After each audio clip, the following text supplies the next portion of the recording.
I've been on the journey with my mother with Alzheimer's disease since about 2007. Started with the checkbook, couldn't balance it, which was something she would always do. And then it was the trips to the grocery store, buying things that weren't necessary. That was the beginning, and we've been on the journey together for a long time. When my mother was first diagnosed, I was out of town. I was in San Diego with my husband on a business trip. We were just about to walk into a big party. My phone rang, and I answered it, and it was my sister. And she said, "We have a diagnosis of late first stage Alzheimer's disease." And having worked on an Alzheimer's unit, I knew what this was going to mean for us. And so going into this party atmosphere with this news that my life was about to dramatically change, let alone my mother's life, it was life-altering. And then the next day, I opened my birthday card from my mother, and she had misspelled her name. Just kind of drove it home of what we were looking at.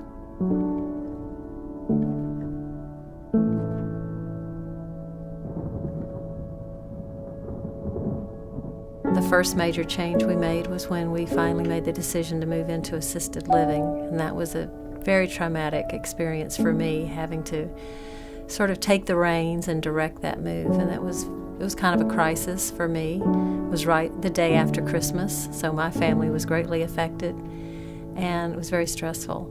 And my mother just went along.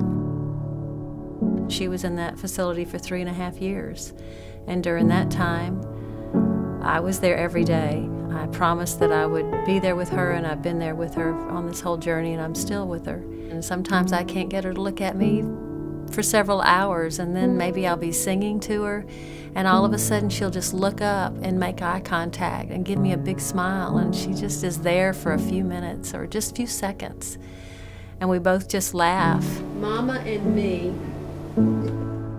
I introduce myself to her when I get there. I always tell her I'm her daughter and my name, and she might give me a slight nod like she knows.